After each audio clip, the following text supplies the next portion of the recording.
नमस्कार, आपके साथ मैं हूं गौरव अग्रवाल। बंगाल विधानसभा चुनाव आधा खत्म हो चुका है। पूरी चुनावी लड़ाई तृणमूल बनाम बीजेपी के बीच सिमट चुकी है। बंगाल में बीजेपी की पूरी मशीनरी चुनाव में विजय हासिल करने के लिए लगी है। प्रधानमंत्री नरेंद्र मोदी से लेकर तमाम दिग्गज बीजेपी नेता ताबड़तोड़ दौरे कर रहे हैं। इस कड़ी में आज टीवी9 भारतवर्ष ने गृह मंत्री अमित शाह के साथ चुनाव कैंपेन को कवर किया।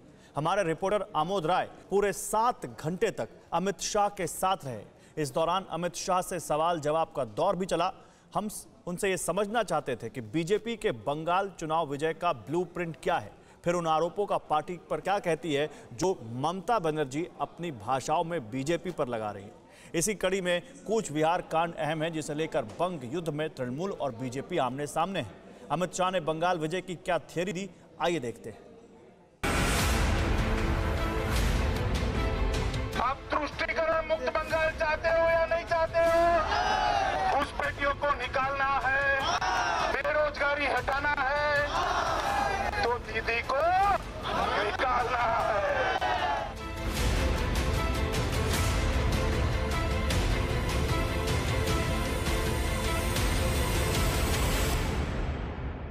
नमस्कार, मैं हूं आमोद राय। मैं इस वक्त पश्चिम बंगाल में हूं, जहां 4 चरणों का मतदान हो चुका है।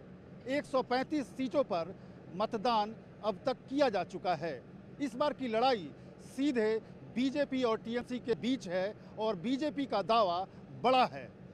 आज जानने की कोशिश करेंगे और चलेंगे अमित शाह के चुनावी सभाओं में, रैलियों में, रोड शोज में और जानने की कोशिश करेंगे कि 200 प्लस के उनके दावे के पीछे का तर्क क्या है।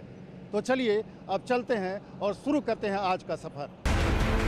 बंगाल में 4 दौर का चुनाव हो चुका है। 4 दौर अभी बाकी हैं, यानी इंटरवल हो चुका है। चुनाव अब क्लाइमैक्स की तरफ बढ़ रहा है, यानी अब लड़ाई आर पार की है। इसीलिए बीजेपी ने बंगाल विजय के लिए पूरी ताकत लगा दी है। बीजेपी का टारगेट सेट 200 सीटें जीतनी है। ये कैसे होगा, गृह मंत्री अमित शाह ने बताया। अमित शाह जी, सुबह से मैं आपको देख रहा हूं, ये चौथा कार्यक्रम था, इसके बाद भी 2 जगह आपको जाना है। क्या लगता है, अब 4 फेजों का चुनाव हो चुका है, अब भी आपको लगता है कि बीजेपी जो पहले आप कहते थे उतना ही सीट लाएगी? जी, निश्चित रूप से हम बहुत कंफर्टेबल मेजोरिटी से 200 से ज़्यादा सीटों के साथ यहाँ सरकार बनाने जा रहे हैं। आज आप मेरे साथ जो घूमे, जो कार्यक्रम देखे, चारों और 2 जो देखेंगे, वो 6 के 6 विधानसभा, लोकसभा में हम पीछे थे। 25,000, 30,000 से लेकर 50,000 वोट तक। और आज मैंने जो कार्यक्रम देखे, मैं स्पष्टता से मानता हूं आज कि अभी तक की चारों विधानसभा हम जीतने जा रहे हैं। तो ये बहुत बड़ा परिवर्तन है और बंगाल की जनता नरेंद्र मोदी जी के नेतृत्व में भारतीय जनता पार्टी की सरकार बनाना चाहती है। अमित शाह ने बंगाल में एक के बाद एक 3 रोड शो किए। हर रोड शो में हजारों की भीड़ थी। नारों और जयकारों के बीच गृह मंत्री अमित शाह का रोड शो राणाघाट की गलियों में बढ़ रहा था।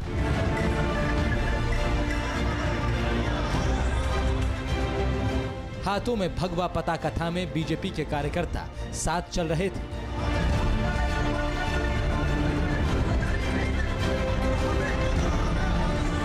पूरे बंगाल की तरह नदिया में भी बीजेपी और टीएमसी के बीच कड़ी टक्कर है। मैं इस वक्त नदिया के राणाघाट में खड़ा हूं, जहां पर मतुआ समाज एक अहम फैक्टर है। क्या मतुआ समाज इस बार बीजेपी की झोली में पूरी तरह से गिरेगा? बंगाल में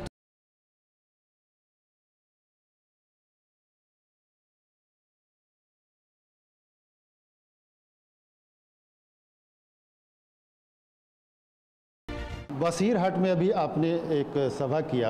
वसीरहाट बिल्कुल बॉर्डर का जिला है, जगह है, उत्तर 24 परगना का। वहाँ पे घुसपैठ की बड़ी समस्या है और बंगाल में बड़ी समस्या है घुसपैठ पे आपका स्टैंड भी बिल्कुल स्ट्रांग है। लेकिन सीए को लेकर ऐसा कहा जा रहा है कि कम आप लोग इस चुनाव में बोल रहे हैं। नहीं, ऐसा नहीं। हमारे तो घोषणा पत्र में सीए को हम इम्प्लीमेंट करेंगे और सीए होगा ही होगा। यहाँ के शरणार्थियों को निश्चित रूप से नागरिकता हम देंगे।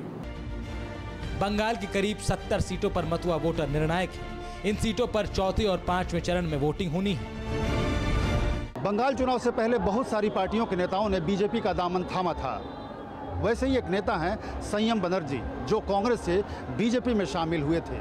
मैं इस वक्त खड़ा हूं उत्तर 24 परगना के पानीहाटी में, जहां से वो बीजेपी के उम्मीदवार हैं। गृह मंत्री अमित शाह उनके लिए यहां रोड शो करके वोट मांग रहे हैं। गृह मंत्री के साथ बंगाल के चुनाव सफर में साथ साथ चलते इतना तो अंदाजा लग चुका था कि बीजेपी के लिए ये चुनाव किस कदर निर्णायक हो चुका है, जिसे कूच बिहार में हुई घटना ने और गर्मा दिया। कूच बिहार में 4 लोगों की मौत के बाद बंगाल की राजनीति में उबाल आ चुका है। टीएमसी बीजेपी को जिम्मेदार मान रही है, बीजेपी टीएमसी को टारगेट कर रही है।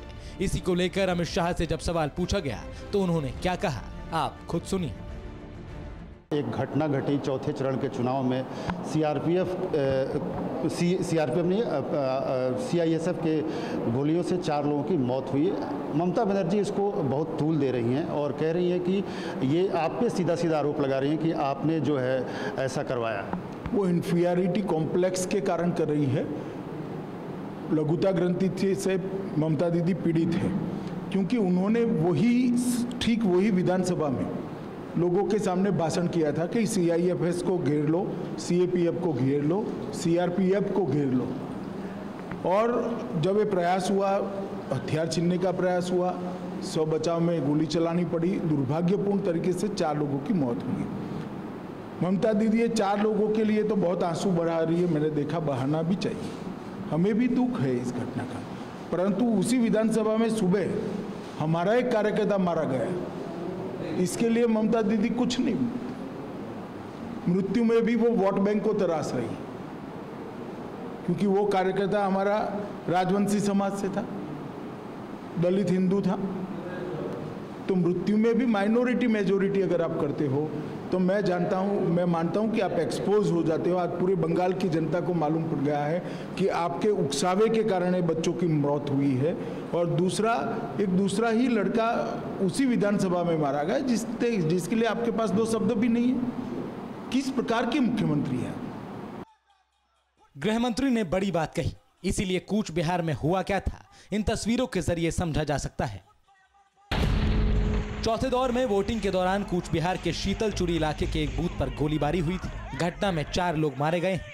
हालांकि चुनाव आयोग ने कहा कि गोलीबारी मतदाताओं की जान बचाने के लिए हुई। आयोग ने कहा कि भीड़ ने सुरक्षा बलों के हथियार भी छीनने की कोशिश की, जिसके बाद सीआईएसएफ के जवानों को सेल्फ डिफेंस में गोलियां चलानी पड़ी।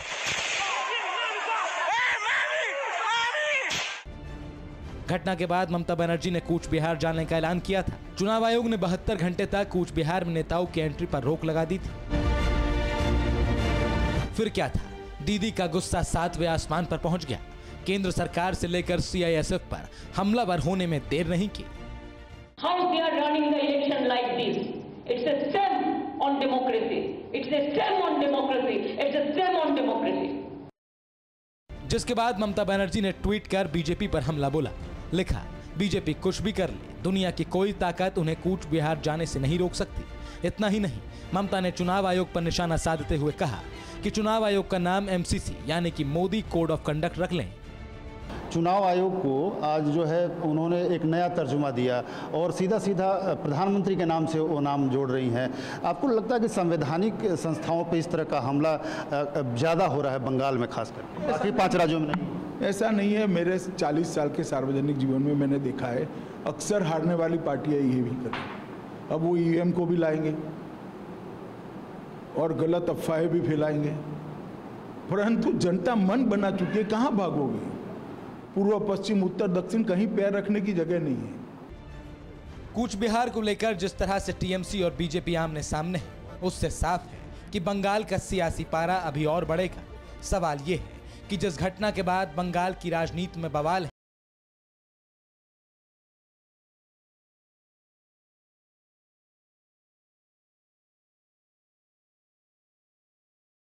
हम शीतलकुची विधानसभा के 126 नंबर बूथ पे हैं।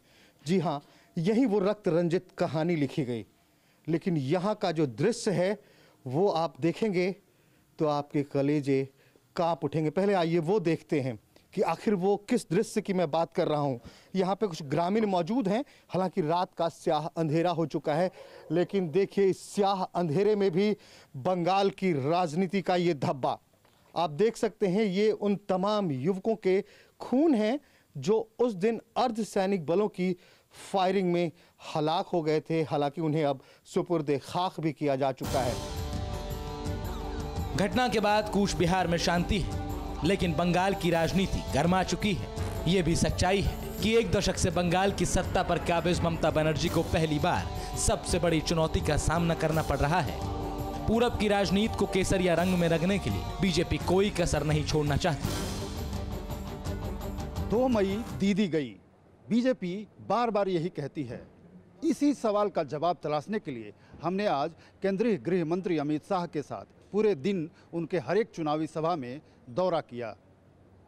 फिलहाल ये कहना तो मुश्किल है कि क्या होगा, ये तो 2 मई को ही पता चलेगा। लेकिन इतना जरूर है कि बीजेपी ने अपनी पूरी ताकत बंगाल चुनाव में झोंक दी है। फिलहाल केंद्रीय गृह मंत्री राजरहाट के इसी जगह पर टाउन हॉल कर रहे हैं और ये आज की उनकी अंतिम सभा है। प्रधानमंत्री मोदी, गृह मंत्री अमित शाह, बीजेपी अध्यक्ष जेपी नड्डा से लेकर योगी आदित्यनाथ, शिवराज सिंह चौहान तक बीजेपी का हर बड़ा दिग्गज बंगाल के चुनावी मैदान में फतह के लिए उतरा हुआ है। अगर बीजेपी बंगाल विजय में कामयाब रहती है तो किस तरह सोनार बांग्ला के वादे को साकार करेगी, ये भी गृह मंत्री ने बताया। जो बंगाल में अगर आपने चुनाव जीता तो सबसे पहला, सबसे मुख्य प्राथमिकता आपका 3 क्या रहेगा? ऐसे नहीं होता है, वो तो बंगाल के मुख्यमंत्री तय करेंगे। हमारे घोषणा पत्र के अंदर हमने बंगाल की महिलाओं के लिए, बंगाल के किसानों के लिए, बंगाल के मछुआरों के लिए, कलकत्ता शहर के लिए, बंगाल की संस्कृति के लिए ढेर सारे मुद्दे रखे हैं और घोषणा पत्र के आधार पर ही सरकार चलेगी। अपने अपने दावे हैं, फैसला क्या होता है ये तो 2 मई को ही पता चलेगा। लेकिन इतना जरूर है कि बंगाल का नतीजा देश की आने वाली राजनीति की दशा और दिशा तय करने वाला है। अड़ी सोमवार से शुक्रवार शाम 6 बजे सिर्फ TV9 भारतवर्ष पर।